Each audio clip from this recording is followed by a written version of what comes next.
What's up, everybody? Today I'm going to break down what is currently my favorite tom-tom groove, or whatever you want to call it. I'm not even going to touch the cymbals on this. This is all drums, and it's a linear combination. It's really only 2 beats of 16th notes, and the pattern is kick, left, right, kick, right, left. To start, everything will be contained to just the floor tom and the bass drum, with the exception of the left-hand stroke beginning at the second beat. That's going to be on the snare drum. That's our backbeat. Just between kick, floor tom, and snare, it sounds like this.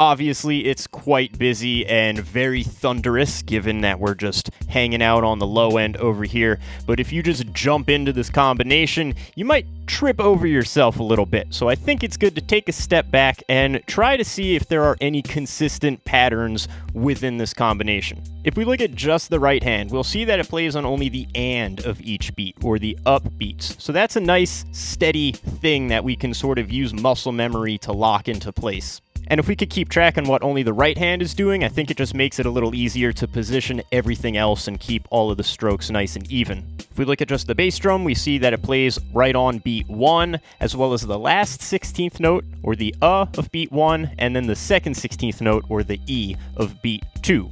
And then the left hand just fills in the remaining 16th note spaces, but most importantly, it's hitting the snare drum at the beginning of the second beat. So I'm going to demonstrate how to build up this combination in stages. So I'm going to start with just the bass drum on beats 1 and 3, and just the snare drum on beats 2 and 4. And then I'm going to add the right hand on the floor tom on the and of each beat.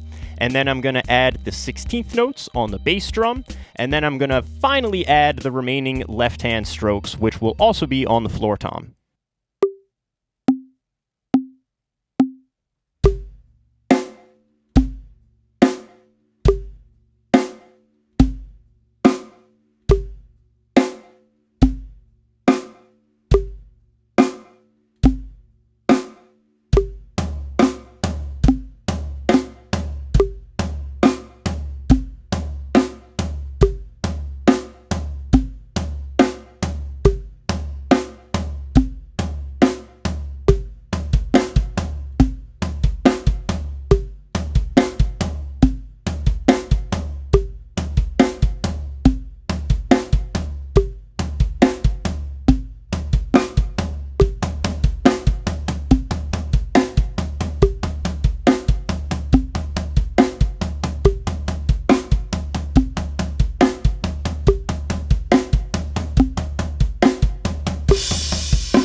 When you're able to continuously play through this combination, then you could start exploring different orchestrations or different arrangements around the drums. There are a ton of different ways you could map this pattern around the drums. I'm just going to demonstrate a few, and then it'll be on you to apply the process of trial and error to discover others.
So that's currently one of my favorite combinations to play around with. Obviously, it's a lot, so use it sparingly, but use it creatively, and most importantly, just use it. Take it, make it your own, find other cool ways to place it around the drums, personalize it, and see what kind of creative things you can do with it.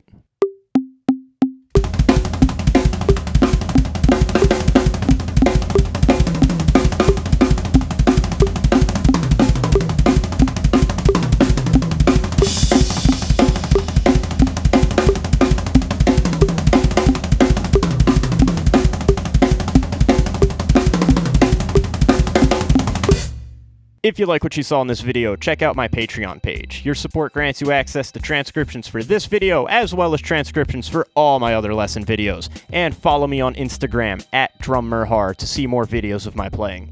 As always, thanks for watching and see you next time.